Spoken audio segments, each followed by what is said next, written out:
लोकसभा में पीएम नरेंद्र मोदी के भाषण पर आरजेडी सांसद मनोज कुमार झा ने कहा, प्रधानमंत्री के स्क्रिप्ट राइटर उनका बहुत नुकसान कर रहे हैं और देश का भी नुकसान हो रहा है। संविधान सभा को अधिकार दिया गया था, आपको मालूम है 47 में क्या स्थिति थी? दोनों तरफ खून की नदियां बह रही थी। आप कुछ भी बोलकर निकल जाएंगे। वो क्या संशोधन था? वो तथ्यों के साथ किफायती हैं। सारे तथ्य उन्होंने नहीं दिए हैं। आपको थोड़ी समझ होनी चाहिए। संविधान सभा ने ही संविधान बनाया था। नहीं, देखिए, प्रधानमंत्री जी को जो स्क्रिप्ट राइटर है ना, उनका बहुत नुकसान करवा रहा है और देश का भी नुकसान हो रहा है। संविधान सभा एम्पावर्ड थी भाई। कुछ पता है 47 में क्या हालत थी? खून की नदियां दोनों तरफ बह रही थी। मतलब कुछ भी बोल के निकल जाइएगा। वो क्या था संशोधन? मैं बता रहा हूं, he is economical with the facts. पूरे तथ्य नहीं रखे।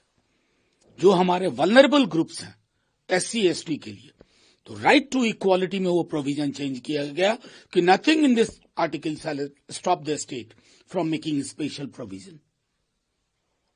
मतलब आपको थोड़ी तो समझ होनी चाहिए। संविधान सभा ने ही संविधान बनाया ना, एम्पावर्ड नहीं थी, इंटरिम गवर्नमेंट थी। उस वक्त के हालात के मद्देनजर रीजनेबल रेस्ट्रिक्शन की बात हुई थी। कम्युनल पोलराइजेशन की पूरे देश में कोशिश हो रही थी। अब देश के प्रधानमंत्री हैं, तथ्यों के साथ खिलवाड़ मत करिए। मतलब जब जब लगता है कि शायद अब प्रधानमंत्री जी विशाल हृदय के साथ देश के प्रधानमंत्री की तरह व्यवहार करेंगे, तब हमें निराशा हाथ लगती है। मनोज झा ने आगे कहा कि अंतरिम सरकार को उस समय की स्थिति को देखते हुए अधिकार दिया गया था। वाजिब प्रतिबंध की बात की गई थी। पूरे देश में सांप्रदायिक ध्रुवीकरण के प्रयास हो रहे थे। नहीं, देखिए, धर्मनिरपेक्ष नागरिक संहिता हमारे आर्टिकल 44 में डायरेक्टिव प्रिंसिपल्स में रखा गया, क्योंकि उस वक्त के जो हालात थे, उन हालातों के मद्देनजर एक ट्रस्ट की कमी थी। एक म्यूचुअल जो एक होना चाहिए समुदायों के बीच में, पूरे देश में जो वो था। और प्रधानमंत्री जी, मैं फिर कहता हूं कि तथ्यों को संकीर्ण दायरे में देखते हैं।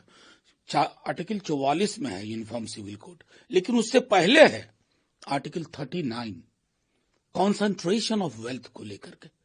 प्रधानमंत्री जी उस पर क्यों चुप होते हैं? क्यों? इसलिए कि उद्योगपतियों की बहुत बड़ी भूमिका है आपकी सरकार बनवाने में, दूसरों की गिरवाने में।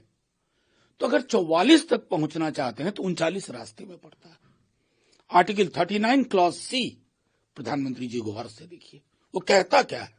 आय की भयावह असमानता है, उस पर एक नजर होनी चाहिए। मनोज झा ने पीएम मोदी पर हमला बोलते हुए आगे कहा कि आप देश के प्रधानमंत्री हैं, तथ्यों से खिलवाड़ मत कीजिए। Bureau report, Punjab Kesari TV.